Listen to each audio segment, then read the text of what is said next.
ছোট ভাইটারে বড় করলাম আজ এই দিন দেখার জন্য। বাপ মা মারা গেছে আজ অনেক দিন হলো। এতটুকু ভাইটা ছিল আমার, তাকে লালন পালন করে অনেক বড় করলো। আর এই ছোট ভাইটা আমার নামে বিচার ডাকলো। বাপে 1% জমিও রাখা যায় না। এই বাপের জায়গা না থাকার কারণে মাতবর্গের কাছে বিচার দিয়ে অর্ধেক জায়গা আমার নিয়ে নিল বাড়ি দিতে। তারপরেও আমি তাদের কিছু বলি নাই। এরপরেও আমার নামে অনেক দুর্নাম, অনেক রটনা উঠাইতেছে। রাব্বি ঘর আছস? ঘর বাইরে আ। ভাই হ্যাঁ পরে ডাকলাম, তোর বলে অনেক পাখা বাজাইছে, তুই আমার জমিন সংক্রান্ত নিয়ে তুই ওইখানে অন্য জনের বলস, তুই আমার কাছে না বইলা তুই এলাকার মাতবর করে বলস। মাতবররা কি তোর জমিন দিতে পারবো আমি না দিলে? তখন বাবা তোমার অনেক দিন হলো, তো আমার সম্পদ আমি তো বুঝে নিতে পারি, আমার তো বয়সটা হয়েছে। সে বাবা মূল্য অনেকদিন হলো। বাবা কি তোর সম্পদ রেখে গেছে? যা সম্পদ কিনছি আমি নিজে, আমি ছোট থেকে রোজগার করে যত টাকা ইনকাম করছি সেই টাকা দিয়ে আমি সম্পদ কিনছি। আর এই সম্পদ থেকে তোর সম্পদ দিছি। বাবার সম্পদ তো একটুও ছিল না, আমার অংশ থেকে তোরে দিছি। এলাকার মাছ ধরে বলতেছে আমি আরো অনেক সম্পদ পাবো, তো তুই যেটুক দিছস আমি আরো সম্পদ পাবো। সম্পদ তুই পাবি, তুই কি সম্পদ কিনছস? আমি শুনছি যে যেটুক সম্পদ কিনেছেন সেই সম্বন্ধে আমারও কিছু ভাগ আছে। যা পাই কি সব তো তোরা বুঝাই দিছি, তুই আর আমার কাছে সম্পদ পাবি না। ভাই আমি এত কিছু বুঝি না, আমি যতটুকু সম্পদ পাইছি আমি একটা ডাবল সম্পদ আপনার কাছে পাবো, যে এলাকার মাধ্যমে আমার বলছে। আর আপনার কাছে সম্পত্তি কিভাবে উদ্ধার করতে হয় বা কিভাবে নিতে হয় সেটা আমার ভালো করে জানা আছে। আমি এখনই মাধ্যমকে ডেকে আনতেছি, আপনি আজকে আমার সম্পত্তির ভাগ দিবেন। হ্যালো, বাজারও যাবো বুঝছর? বাজারও যায় কিছু তরকারি কিনে নিয়ে এই বিচার মিচার করতে করতে কোনো বাজারই করা পাইতেছি না, বাড়ির থেকে চাপ দিয়ে আছে বুঝছর?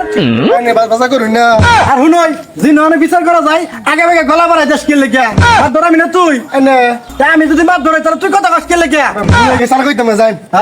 শুনই আবার এই যে টেকা টুকা যা নিমু আমার হাত থেকে নিমু না, তুই নিস ঠিক আছে? এই তো তোর স্বভাবটা খারাপ আমি জানি, তুই আগে আগে 10-5 টাকা নিতে লয় আমার না চাপা করিস না, আমার সাথে চাপা করাস। আচ্ছা যেমনি মাছ ধরে হাতে ধরে ভাই পায়ে ধরে ভাই টেয়া দিয়ে ভাই আছে রাজি করামু। আসসালামু আলাইকুম মাদুর সাহেব। ওয়ালাইকুম আসসালাম। এই যে দেখছেন কথাটা আমার সাথে কথা শেষ করে হলো, গলা ডাক গাই দে দিলি টুপ করে কথা হ্যাঁ কর না কি কিনেছিস?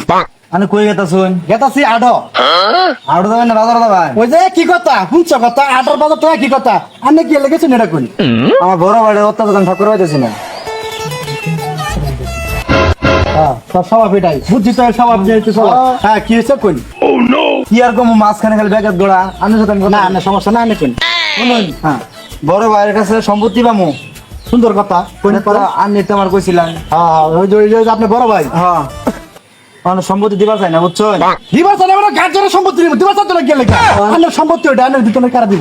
জিবে হোক সম্পত্তিটা নিয়ে দিন। কে দিন এই থাকে আন্ন ভাই কি বাড়িতে আছে? আমি তো দেখলাম বাড়িতে আছে। নন্দী তোর গাটা বে আর মাসকে তুই তো তোর এম করে গেলে কে কখন যাবেন বিচারে? জানা যাবো না আর কাই সব কিছু হইতো লাগে হ্যাঁ তার কথা কেন রইল? হ্যাঁ হ্যাঁ এই এটা কি তোর পায়ের ঘর? হ্যাঁ হ্যাঁ ডাক দে এই যে ডাক দিছি যেমন ওই তোর পায়ের হাতে মারা রে। আসসালামু আলাইকুম মাদ্রাসা। ওয়ালাইকুম আসসালাম। এই জিডাই ইডাই আনে কত কিছু কইছি রে জীবনগুলা তুই কি জীবনে বল দে হ্যাঁ কাহা এই তোর বাপু বাবা তো ধন গেছে হই না দেখতে নিয়ে গেছে। তোর বাপ চল লাগ দে হ্যাঁ ওইটা আপন দেখতে নিয়ে গেছে। ওরা ভাই বুঝি তুই আমার জি জানা তো আরে নাম্বার মান কই দেন লো। হ্যাঁ কত সব বল আন্ন বল হ্যাঁ এই চলে এই তোর এই কাম এই তুই কি করছিস কেন? আমি খুদে বল লাগা হলাইছি দেখ সরকার মোবাইল কইছ কে তুই খালি জব জায়গা না ব্যাকআপ কর হ্যাঁ না কইছে কই না এই তুই বসর কে তুই বসর তোরা ও নো এই কই এই জোর পুরো বাইরে ডাকতে সে গেলাও ডাকতে চলো আব্বা তো ধন নাই। ধর না কুরা আছে ডাকতে চলো এই যে নাম সম্পত্তি বিচারি মারাইছেন না ভাই বাইক নাই। ওর গাটা তেরা করে রাখছিল তেরাই আছে। হ্যাঁ এই এনে বা তুই বাহ হ্যাঁ কোন আসসালামু আলাইকুম মাদ্রাসা। ওয়ালাইকুম আসসালাম। কি আর ভালো মানুষটা আর শান্ত সর। এই তুই চুপ কর তোর নাম জীবন হাত ধরে কবা ভিতরে আছে? না পা বানো আমি আচ্ছা বাজার থেকে একটা তো সময় লাগে। ভাই বাজারে গেছিলাম, একটু সমস্যা। সমস্যা থাকবই হুনা হয়েছে তো মাছ ধরাইছে পলাইছে আগে। হ্যাঁ তার একটা কথা কিনা বারবার কথা কইছি না বালা কাজ দুষ আচ্ছা ঠিক আছে আমার চুপ করতে আমি বলাবো না আমার তো ভাই সম্পদ আমার কাছে পাই না। আমার অংশ থেকেই ওরা সম্পদ বুঝাই দিচ্ছে না পাইলে তুই আগে দিলি কি বে হ্যাঁ না পাইলে তুই তুই আমার পাইবি না তুই তোর আমার তুই মায়ের পেটের ভাই বাপে তো কোনো সম্পদ রাখা যায় নাই আমার অংশ থেকে তোরে দিছি বুঝাই যে তুই চলতে পারস না। এই তুই আসলে গাড়তারা তুই আসলে গাড়তারা ওর সম্পদ না বুঝা যায় তুই কইলে কস যে আমার নামে সব সম্পদ তোর কোনো সম্পত্তি নাই এই তুই কইলি খালি এটা কইছে খালি এটা কইছে ওই আর কি কইছে? কো ঘর ভাঙিয়ে দিমু থাক পাইতাম না ওই বেড়াইছে ঘর ভাঙে দিব সম্পদ তো তোরা কিনস নাই তোর পোলা পান নিয়ে তুই থাকতে পারবি না বিদায় তোরে ঘরের তোলার জায়গাটা দিয়ে দিছি যে তুই এখানে কইরা খা সংসার সংসার চালা আর তুই এই সম্পদ পাওয়ার পরেও আবার পুনরায় বলতেছিস যে আমার কাছে তুই আরো পাস তোর মা তো সব এর আগে কি দিছে তুমি মাতবর সাহেব দিছে মাতবর সাহেব বুঝে না মাতবর সাহেব যদি বুঝতো দলিল দেখতো তাইলে তোর সম্পদ দিত না মাতবর তো ওই জমিন সংক্রান্ত কিচ্ছুই জানে না আগো আচ্ছা তুমি তো বিচার ঢাকা রাইছি মাছ ধরা দিলে তোরা